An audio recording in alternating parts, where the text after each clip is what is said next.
Okay, here are 6 ways to overcome demotivation. Now, I've been in professional sport for 15 years, and so it comes with natural highs and lows, frustrations, injuries, illnesses.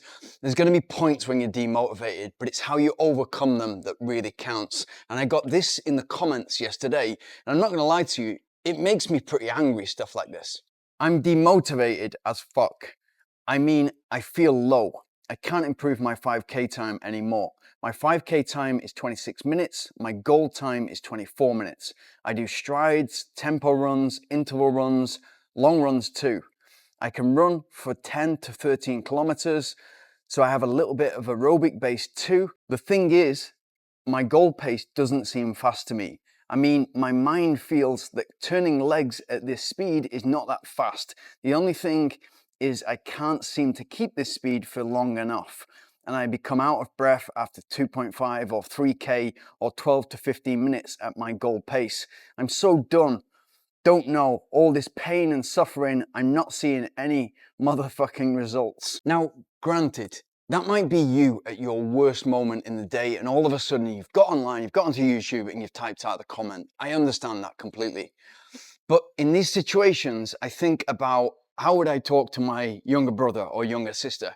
How would I talk to a best friend when I can be completely open and honest with them? So that's how I'll speak to you. And you also need to think how you would address your younger brother if they had this type of problem, where they're basically complaining that they can run 26 minutes, but they can't get to 24 minutes because it feels too tough. Firstly, stop feeling sorry for yourself. Not only is it not going to move you forward in the 5K and make you a faster runner, you're also defeating the purpose of what running actually means. And it's much more than just times.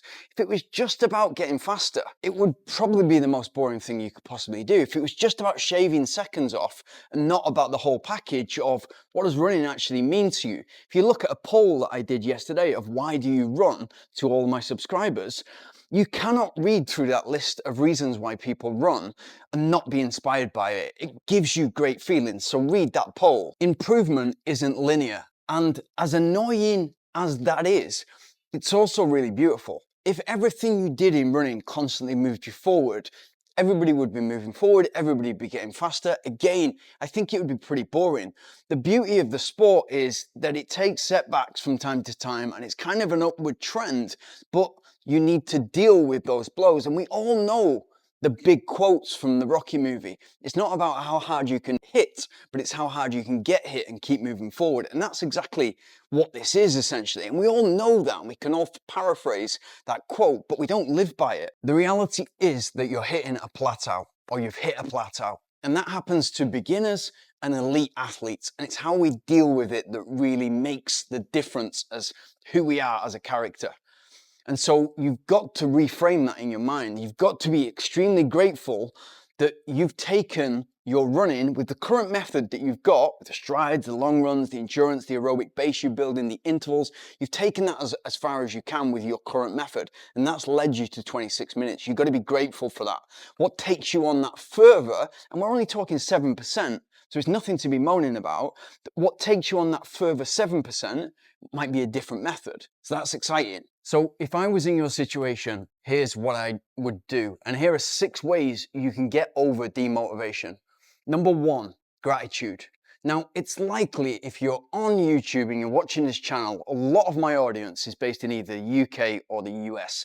So it's highly likely that you're not in Russia, Ukraine, Israel, or Palestine. So somebody's not dropping bombs on your house, or your son is not getting sent to war. That's likely that's not happening. So if you put that into the grand scheme of things, you're trying to run 2 minutes faster. You're trying to run 7% faster, and it's getting you a bit frustrated. So give yourself a kick and just think, I'm so grateful to be in a position where I'm healthy, I get to do what I love to do, and I can really push myself to the limits. Number 2, reassess your training. You've said that you're doing strides, intervals, tempo, long runs. That's already 4 runs. Are you doing those every week? Are you overtraining? Is this actually the biggest opportunity that you've seen so far in your running career? It's probably a massive opportunity to move forward. If you switch that training to be more targeted towards the 5K, probably bring it back, which is which is the biggest mistake that most people make. They just throw everything at it, try to do everything, and then wonder why they're not getting faster or why they're plateauing. You can just bring it back and do the right things well and get faster. Number 3, build mental toughness. Now, you said that it's getting difficult at the 2.5 to 3K mark, at the 12 to 15 minute mark in a 5K. What we're building as a 5K runner is physical improvements, physiological improvements, but also mental improvements. So if that mentality can be improved and we're able to push for longer, that's the most important part of running. It's probably 80% of the game. And if you've got that dialed in, you're not going to have questions like this anymore. And it's going to be all on the physical and physiological side because you've got your mental side boxed off. Number 4, what are you not doing? It might be a case of to reduce the running and do some cross training, reduce the running, do some walking. Are you doing strength training? What are you actually doing in the gym? Is that specific to the goal? Are we trying to build a faster athlete? Are we trying to build powerful glutes, hamstrings to propel ourselves forward so that stride length is improved? We need to get really specific and look under the bonnet. The closer that we get towards our potential, and definitely when we hit a plateau, that's the time to step back and look at absolutely everything you're doing. Look under the bonnet. What am I doing? What works? What doesn't work? What do I need to do less of and what do I need to do more of?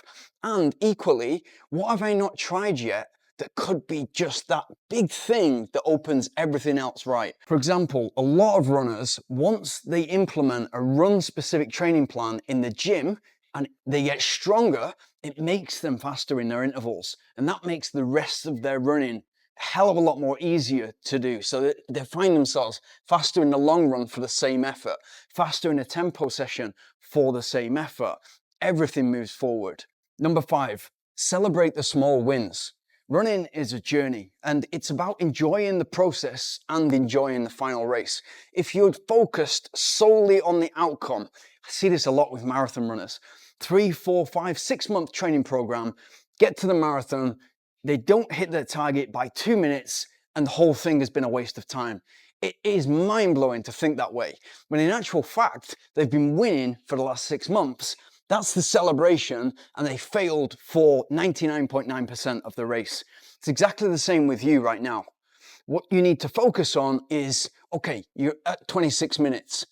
And that's not where you want to be. You want to be 2 minutes faster. You want to be 7% faster. But where was you 6 months ago? Where was you a year ago? Have you moved forward? What do your interval sessions look like? Are you capable of so much more than you was just a few months ago? If you celebrate those small wins, it doesn't just become about the outcome.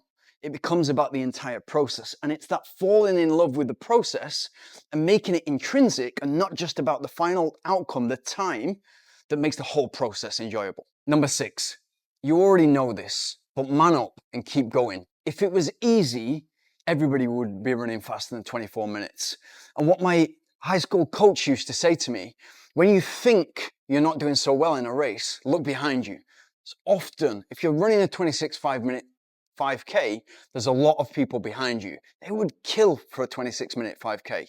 So again, it's perspective, but it's the fact that running actually toughens you up, and it's the mentality more so than the physical and the physiological gains that are going to make you into a better runner and a better overall person. And in every aspect of your life, that character of overcoming, of resilience, crosses into every aspect of your life. At the end of the day, nobody is going to hand you that 24-minute 5K. And the great thing is, you wouldn't want it if they did hand it to you. It's all about staying consistent and keeping the discipline at that point. Taking a step back, knowing that you've got the work ethic already, but taking a step back and looking, what am I doing and what could I be doing differently in order to get to 24 minutes?